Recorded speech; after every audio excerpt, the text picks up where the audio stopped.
The US Secretary of State has made an unprecedented visit to an Israeli settlement in the illegally occupied West Bank and the disputed Golan Heights, the first chief diplomat from the US to do so. Mike Pompeo visited the Psagot Winery, part of a network of settlements in the West Bank, which are considered illegal under international law. The United States has sought in recent years to break with the international consensus, including Security Council resolutions that have explicitly determined the illegality of settlements and Israel's annexation of the Golan Heights as null and void and without international legal effect.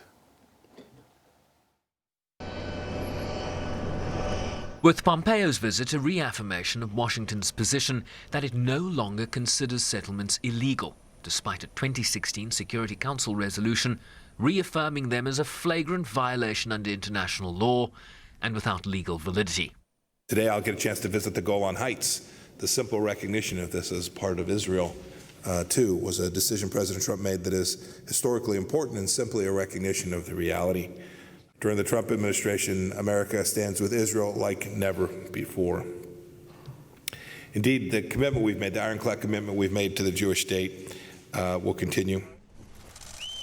But these moves by the United States have largely isolated them on the international stage, no less in the UN Security Council, even from their closest allies. As we made clear repeatedly in this council, the United Kingdom opposed annexation and welcomed its suspension. Other unilateral action, which jeopardizes the physical viability of a future Palestinian state, is also unacceptable. And the United Kingdom condemns the government of Israel's publication of tenders for construction in the East Jerusalem settlement of Givat Hamatos, an extremely sensitive area of the West Bank. Settlements are illegal under international law and remain an obstacle to peace and a threat to the two-state solution. This was echoed by European Union member states in the Council. As we have emphasized jointly with our European partners in numerous discussions with the government of Israel, these steps also weaken efforts to rebuild trust and confidence between Israelis and Palestinians with a view to resuming dialogue. We call on Israel to reverse these negative decisions and to immediately cease all settlement activities in the occupied Palestinian territories, including in sensitive areas around East Jerusalem, such as Givat Hamatos, Hahoma, and E1. South Africa condemned the continued seizures and demolition of Palestinian property in the occupied West Bank and East Jerusalem. As you have done previously, have calls the Security Council to hold Israel accountable for its illegal action in contraventions of these Council resolutions and in contravention of international law. If this was occurring with almost any other issue on the Council agenda, we would not have hesitated to take action. Double standards perpetrated the Council only undermines its credibility and ability to fully implement its mandate to maintain international peace and security. Pompeo also earlier announcing that the State Department would declare the global BDS movement as anti-Semitic. The Boycott, Disinvestment, Sanctions movement is a non-violent international Palestinian-led initiative that seeks to use economic punitive actions to pressure Israel to meet its obligations under international law and is modelled after the international anti-apartheid movement against South Africa. Pompeo labelled the movement a cancer and directed the State Department to ban funding to any organisation it determines to be participants or supporters of the BDS movement. Shervin Briceby's SABC News, New York. So just how significant is this trip? More so that it comes hot on the heels of the projected victory of President-elect Joe Biden, a past critic of illegal settlements. Well, to look into this, we're now joined via Skype by Dr Ramzy Baroud, who's a US-Palestinian journalist and editor of the Palestine Chronicle. Thanks so much indeed for joining us, and welcome to the program. How significant is this trip? I read some article somewhere that suggested that any other US Secretary of State, it would be unthinkable, but for Mike Pompeo, perhaps not so much. It is indeed significant in the sense that it breaks away from traditional American foreign policy entirely. I mean, gone are the days of the so-called peace process, peace negotiations, so-called painful compromises, and of course, the two-state solution. It's a thing of the past now. The Americans have made it very clear. But I think we have to make a clear distinction between what Pompeo is doing on behalf of the Trump administration, which has been a process and trajectory that started 4 years ago, and the overall political mood in the United States. The sad reality is that what Pompeo has done today is not a complete, he did not completely depart from already existing American sentiments. The US has felt for a long time, and the Congress has voted on that as early as 1995, that Israel has the right to Jerusalem, that the right of return for Palestinian refugees is unrealistic, that BDS is indeed a movement that is anti-Semitic. We know that the Congress has been deliberating that particular issue for years with overwhelming support for the position that BDS is indeed a movement that should be criminalized. We know that this is happening across the aisle. Both Democrats and Republicans have been supporting this kind of agenda. So I think it is significant, but it's also important that we understand very clearly that this is not a Trump agenda per se, but this is an American agenda that has been quite supported during the previous administrations of Obama and W. Bush and others. And in my opinion, as it has been indicated by the Joe Biden campaign, it will also be supported in the near future, even when Trump is no longer in the White House. Are you saying that we might see a Biden Secretary of State visiting these occupied areas? Maybe they will be slightly more careful about the type of political messages that they will give. That said, the Kamala Harris, the Biden's own aides and campaigners have made it clear that the Biden campaign will not be reversing any of the decisions that the Trump administration has taken, whether regarding to the Jerusalem or any other issues. There might be few political platitudes, for example, speaking again about engaging in the peace process or providing the Palestinian Authority with the funds that were withheld by the Trump administration. But I don't think we are going to see political earthquakes per se, simply because, again, the support for Israel, the blind, unconditional, and unjust support for Israel comes from both sides of the aisle, not just the Trump administrations and Republicans alone, sadly. All right, so this US Secretary of State is 5 minutes away from being unemployed. Why would they do it now? The timing, help us understand that. Of course, there are two reasons behind that. It's very clear that Trump is leaving. All of this, these silly fights about counting votes in this state and that state, it's not really going to have any bearings on the outcomes. So what the Trump administration is trying to do is to complete a campaign that they have begun on behalf of Israel 4 years ago. It has been led by the son-in-law of Trump himself, Jared Kushner. And it has involved, sadly, several Arab countries, especially in the Gulf area.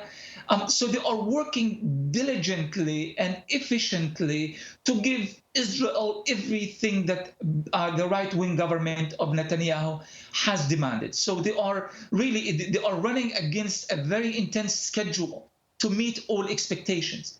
That is one point. But the other point is related to Mike Pompeo himself. We know that there have been some talks within the political and elites and media intelligentsia in this country that Pompeo intends to run for elections in 2024. Pompeo's biggest supporters and the foundation really of his support comes from the Christian fundamentalist regions in the United States, and that is going to be the bread and butter of his campaigning if he indeed moves forward with this in 2024. So he is trying to create and make a case for himself starting now, that he is indeed the biggest supporter for Israel, and he has fought until the last day and the last minute to give Israel, to meet biblical prophecies regarding Israel's rights as given by God to the chosen people and so forth and so on. We know this discourse, we are familiar with this discourse, but we are actually seeing this discourse happening before our eyes in a way that we have never seen before. For example, if you have seen what Netanyahu has said, he kept referring to Israel as the people of the book. The people of the book have never had it better, he said. These kind of references clearly are targeting an audience that is not you, not me, but a very specific audience within the Christian belt, within the Christian fundamentalist communities in this country. And this is going to indeed deliver as far as Pompeo is concerned in 2024. So the symbolism attached to this visit, what is it saying and to who? Well, number one, it's saying that international law doesn't matter. That is not to make an argument that international law ever mattered as far as the U.S. relations with Israel, because we know that the U.S. has been the main protector of Israel and its violations of international law and the use of the veto at the Security Council and so forth and so on. But the U.S. have managed to kind of find some kind of balance that would allow it to appear as if it's leading the international community in finding a just and fair solution, and on the other hand, give Israel exactly what Israel wants. This balance is no longer there. The U.S. now clearly stands against the international consensus on Palestine, whether that the way that Palestinians perceive it, the British, the Australians, the Canadians, or the South Africans. That issue is now a done deal. The other message is, of course, to the fundamentalist communities in this country that have really been what they call the Trump base, and now it could potentially be the Pompeo base, the Nikki Haley base, and whomever is going to be running as Republican contenders in the 2024 elections. Palestinians do not factor at all in the American equations. They do not exist at all. And what Pompeo is really doing here, he's making these kind of decisions on behalf of the State Department, on behalf of the Trump administration, without bearing in mind that there will be consequences. You can't just simply come and change the rules of the game altogether and expect that there will be no consequences. There will be legal, political, and perhaps physical consequences on the ground as far as the destabilization of the status quo ante in Palestine. We could be seeing violence and such, but this really never really mattered to the Trump administration in the first place, and it will not matter now that Trump will no longer be the president. How much of a threat is this then to the two-state solution, for example? The two-state solution is a done deal. It has really never been an issue that is going to happen in practice. And I think the international community knew that. I think many people within the diplomatic circles that are that busy discussing a solution in Palestine have known that. But the problem is sometimes diplomats and politicians can arrive belatedly to certain conclusions, because it's not easy for anyone, including the South African government, to come and say, listen, this is not workable. What is workable is ending apartheid, finding a just, equitable solution in which people are treated as equals in a one-state formula. When you speak to them personally, they kind of nod and they tell you that this is going to be the reality, but we cannot go against the consensus of the international community. Now, I wonder, when that consensus that has really been championed by the Americans all of those years is no longer there, how long are we going to entertain this silly notion that there can actually be any workable divisions physical geographic divisions between two nations that live in this piece of land, that walk on this same earth and they drink the same water, yet somehow one is treated as a first-class citizens and the others are treated as inferiors. So I think the two-state solution is now not only, we realize this at an intellectual level that it's not workable, but I think at a diplomatic and political level, we will soon reach the conclusion that it is not workable either. So the reaction in the Arab world, some might say, is a bit muted. Is that an indicator of the sentiment that the Arab world has with the perennial Palestinian struggle? What is sad, unprecedented reality the Arab body politic is suffering from right now. And we don't want to go into this because it's really quite complex and interesting, but quite complex and long-winded discussion. But the reality is there is no Arab consensus anymore. Countries are thinking in terms of their own personal interests. Some countries are basically running failed states, as in Libya, pariah states that are only operating with the intention of their own survivors. They are even defining and redefining who is the real threat to the Arabs. For a long time, the real threat has been Israel.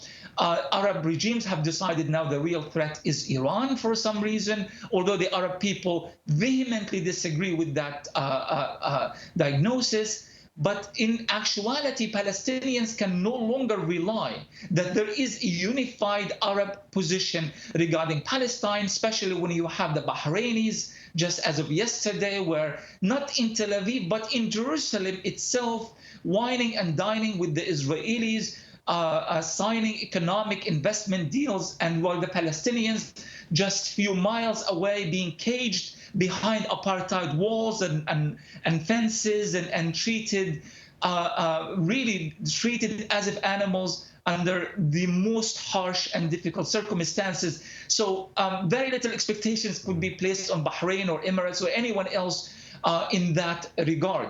Palestinians at this point have to count on themselves and on the international community as far as the solidarity movement is concerned. Our brothers and sisters are now in South Africa, in Ireland, in Algeria, everywhere else in the world, but no longer around ethnic or even religious lines anymore. All right. You said that this view of Israel by America is from both sides of the aisle. Is that the general feeling of Americans, or is it just the politicians? Right. Well, the Americans, sadly, are largely kind of victims to the powerful media in this country. The pro-Israel sentiment in American media is just unbelievable. Like, for example, during the first term of Trump, the only term of Trump, there was twice in which Trump was perceived with respect in American media, twice in that entire 4 years. Once when he bombed Syrian and Iranian targets in Syria, and the second on behalf of Israel, of course, and the second when he initiated the move of the American embassy from Tel Aviv to Jerusalem.